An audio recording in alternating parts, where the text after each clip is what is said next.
What's up, folks? It's your boy Bob Hollywood with another episode of Bob's Holly World. Today, I'm going to be reviewing this Warcraft figure. It is Durotan. I don't know. I've never seen the movie. It's a 6-inch figure with accessory, and it's cool. It's not for children under the age of 6. He's a pretty big, sturdy dude. This is the third Warcraft figure I've reviewed. I'm going to I'm going to compare him to those other two figures at some point in this video, at the end, which I always do. Anyway, turn it on the back. You see this is made by Jakks Pacific. The film Warcraft was made by Legendary. This came out in 2016, I guess? 2016? Oh, and Blizzard makes the game. I'm sorry. Blizzard makes Warcraft. Excuse me, 1 second. I have to wipe my nose.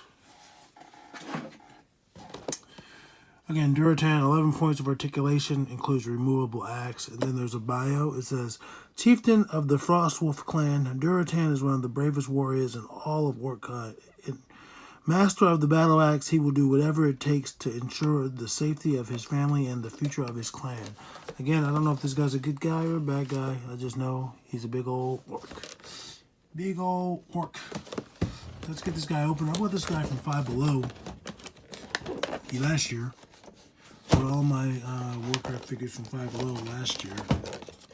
And I'm just now getting around to reviewing them for Halloween, man. I mean, it's not a horror movie or anything, but they're big, ugly orcs. So I figured, why not review them this time of year?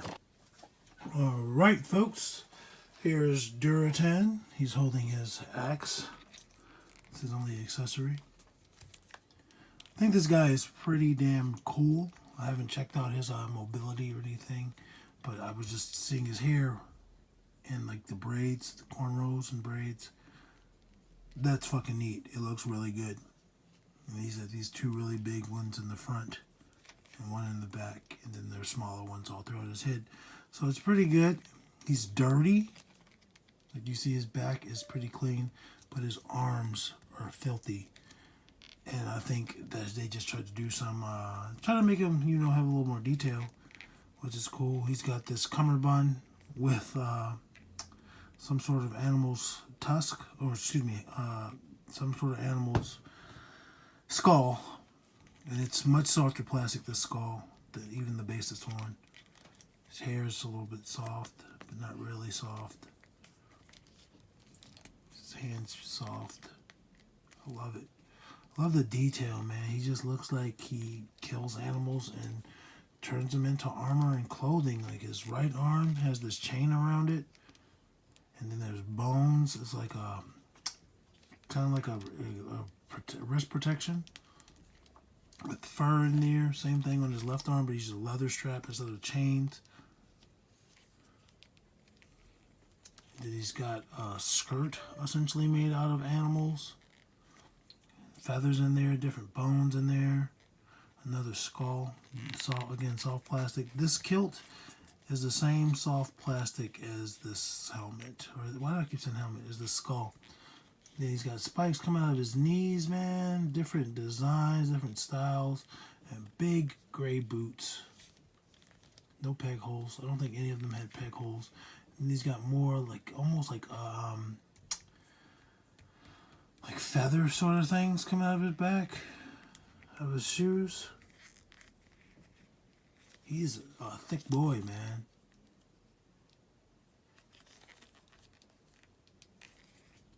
$11 points of articulation, huh?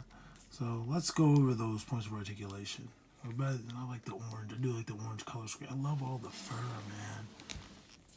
But his head is not one of those articulation points. No movement there whatsoever. It's not just because his hair's in the way, it's no movement. His arms, let's do his crucifixion. Beyond 90 degrees, which is great. Shoulders also rotate 360 degrees.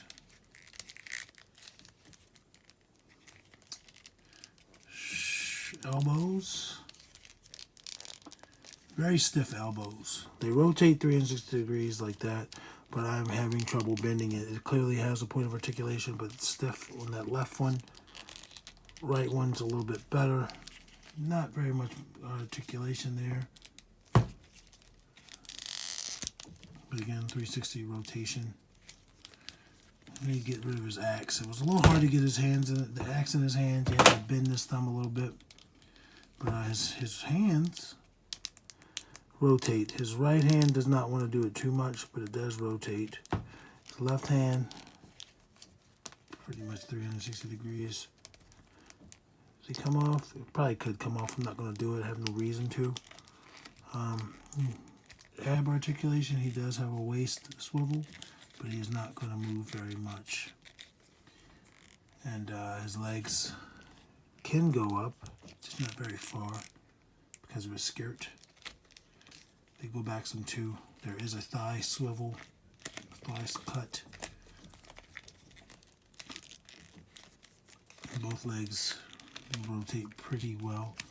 I think this one might be, nope, I'm just looking at the cut. His knees bend. Same thing with his elbows, not very much. And that's because of the clothing and everything. And that's it, folks, for his articulation. I like it. I like his articulation. I mean, he's a big dude. About to get his height right now. See how big of a dude he is. 6 1/4 inch. So he is a hefty dude. We compare him to Gul'dan, another orc. Excuse me. Gul'dan's much shorter. Hands are smaller.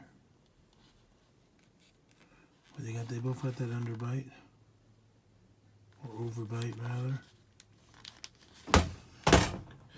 And then I would compare him to Durotan, I believe.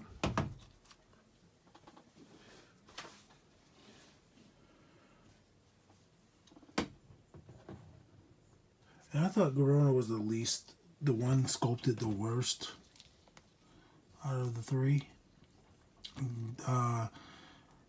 Shucks, I can't think of his name right. Durotan is absolutely my favorite of the three. This dude, if I collected 6-inch figures, this dude, I would get a lot of use out of me. I don't really bang with them like that. I bought these guys back when I first started collecting toys again, and they were $5 at Five Below each, so that influenced my decision. But yeah, he's definitely my favorite. 10 out of 10. 8.5 out of 10. Because he's stiff there, and in general, he just doesn't have too much range of motion because of his size. But fucking awesome toy, man. 8.8 out of 10. Yep, 8.9. He's good.